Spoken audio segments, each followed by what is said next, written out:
8:28. Dice así la palabra de Dios. Cuando llegó a la otra orilla, a la tierra de los Gadarenos, vinieron a su encuentro 2 endemoniados que salían de los sepulcros. ¿Y qué dice? Feroces, en gran manera, tanto que nadie podía pasar por aquel camino. Y clamaron diciendo: ¿qué tienes con nosotros, Jesús, Hijo de Dios? ¿Has venido acá para atormentarnos antes del tiempo?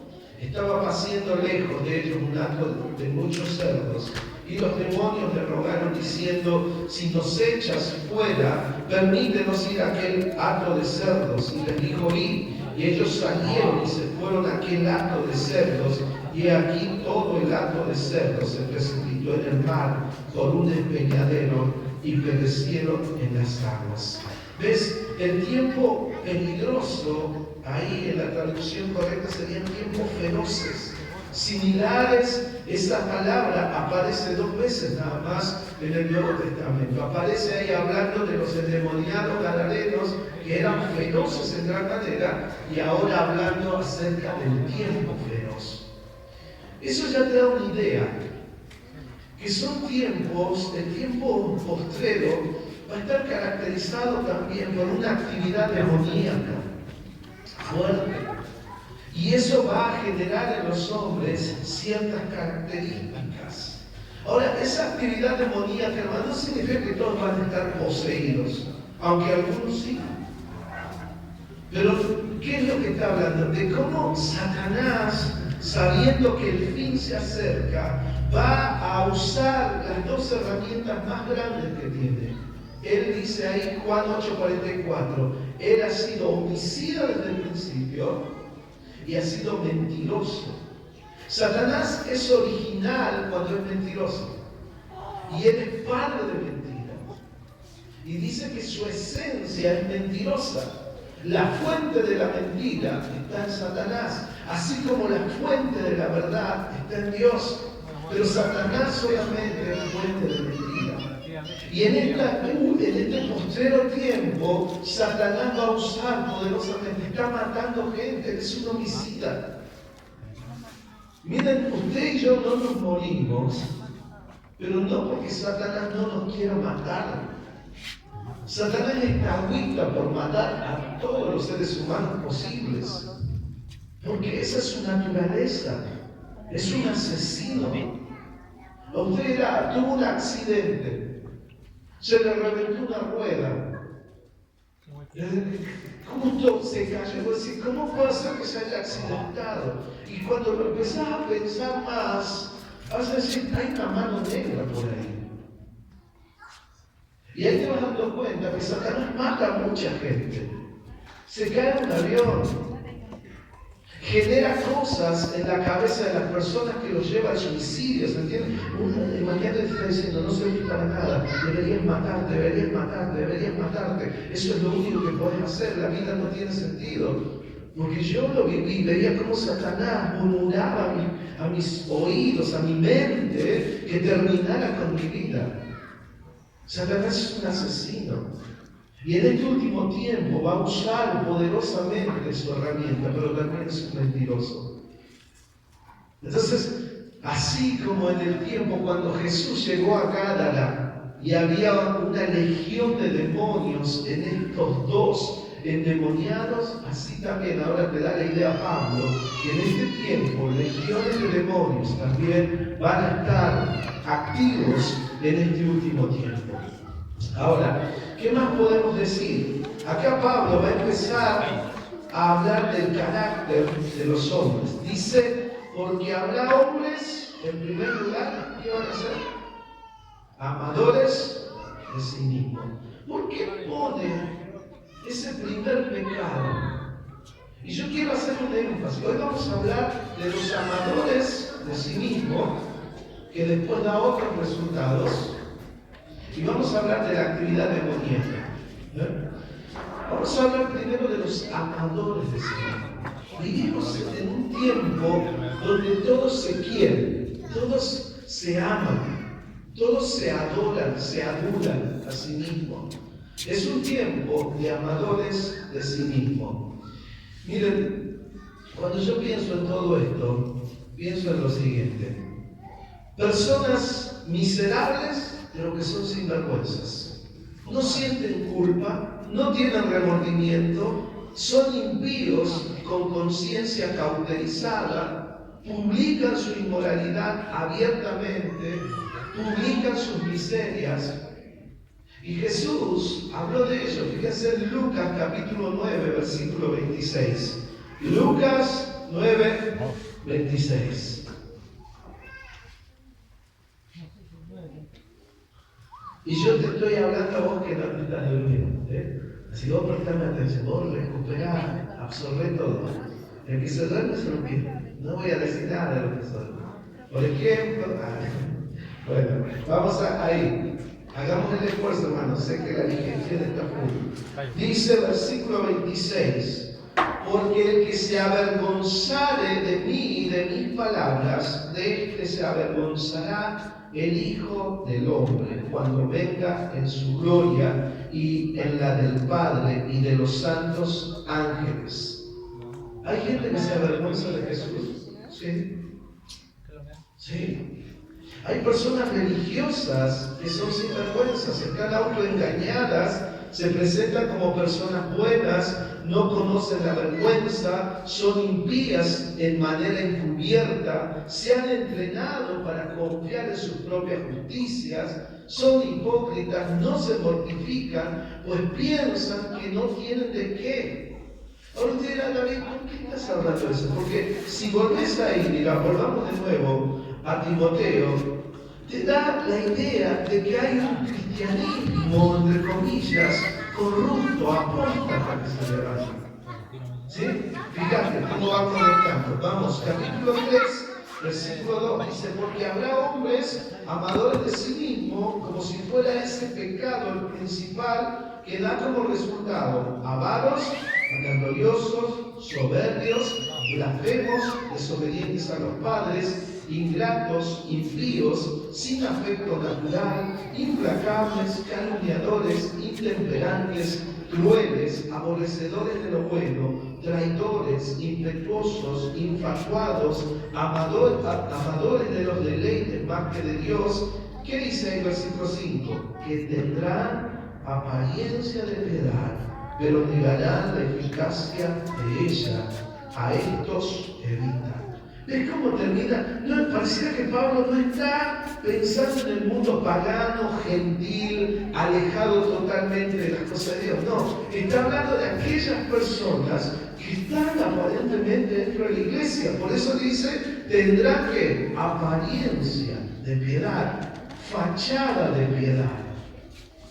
Entonces, por eso te estoy hablando de que Jesús habló, dice, esas personas normalmente se avergüenzan de Cristo, se avergüenzan de Cristo y no llegan a avergonzarse de sus propios pecados. Ahora yo te quiero decir algo, ¿por qué les pasa eso a estas personas? ¿Por qué llegan a ser amadores de sí mismos? Bueno, la Biblia nos enseña que siempre ha habido sociedades que trabajan para que las personas se sientan bien con lo que quieren y lo que hacen. Y esta sociedad también trabaja para que las personas se sientan bien con lo que quieren y lo que hacen. Te doy ejemplos. Hay algunas iglesias que ya han dejado de hablar del pecado, que han dejado de hablar del infierno. Es así, hay algunas iglesias que, yo fui a una iglesia ahí a Buenos Aires, no es que entré, pero pasé, y pareciera que estuvieran entrando a un cine, ¿no? O a la cancha, al estadio.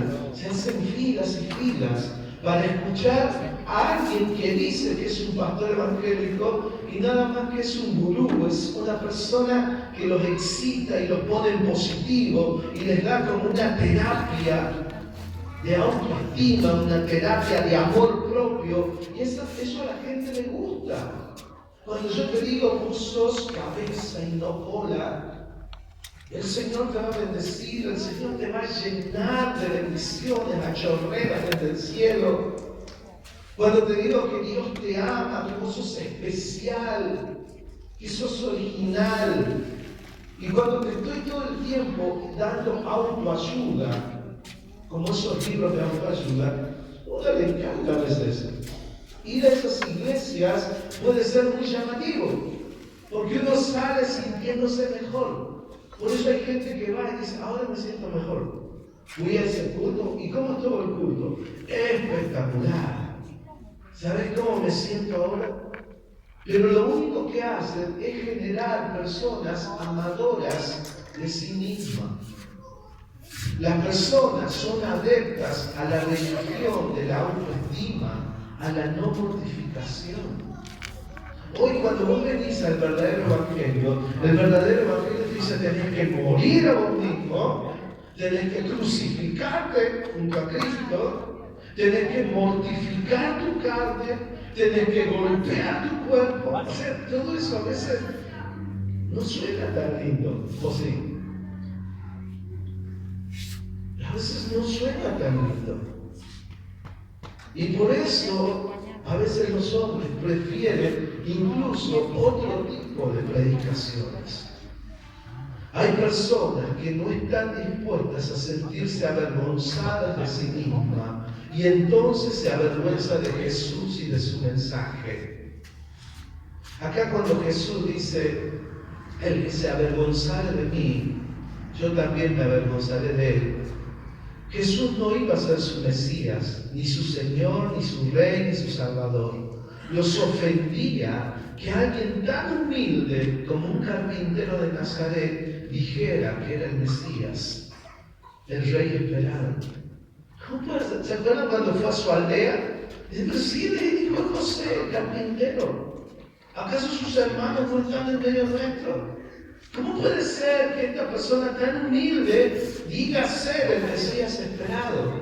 Y les avergonzaba. A todo eso, fíjense qué cosas pasó. ¿Cristo estuvo en la capital? No. ¿La capital de Israel cuál era? Jerusalén. Esta mañana dijimos que Jerusalén era una mata de profetas. ¿Se acuerdan?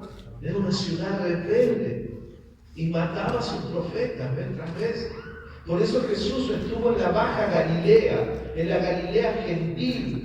Y los que vivían en el centro, en la capital, decían que esas personas que vivían ahí en la Galilea gentil, eran de poca monta, eran de baja cultura, de poco entendimiento. Las principales universidades y los principales rabinos estaban en Jerusalén. ¿Se acuerdan cuando Jesús se perdió en el templo? Era chico. ¿Cuántos años tenía? 12. Muy bien. Después el hermano Moyata te va a dar un premio. Bueno, 12. Ahora, ¿cómo lo encontraron a Jesús ahora? ¿Con quién estaba? ¿Con quién estaba? Con los maestros de la ley. ¿Saben lo que quería hacer Jesús? Quería ir y preguntar y hacerlos pensar, siendo niño. Estaba investigando lo que la profecía decía acerca del Mesías, porque él fue 100% Dios, pero también 100% hombre. Y como hombre, dice, crecía en estatura y en gracia para con Dios y con los hombres. Y él estaba ahí en Jerusalén tratando de preguntarle a los maestros qué decía la profecía. Y aprovechó ese momento. ¿Qué momento? El momento en que los principales judíos rabínicos iban al templo porque era la Pascua. Y ahí subían los cráneos, ¿entienden o no? Los más grosos, los mejores teólogos subían ahí. Y Jesús quiso charlar con ellos. Ahora, pero Jesús ¿dónde vivía? En la Baja Galilea. Ahí estaban los incultos. Entonces a ellos les avergonzaba que un humilde carpintero de Nazaret dijera ser su rey, dijera ser su Mesías. Jesús ofendió con sus mensajes, declaró su pecado, su bancarrota espiritual. Y Jesús los llamaba a avergonzarse de sí mismo. Miren, volvamos ahí a Lucas, capítulo 9, versículo 22. Lucas 9, 22.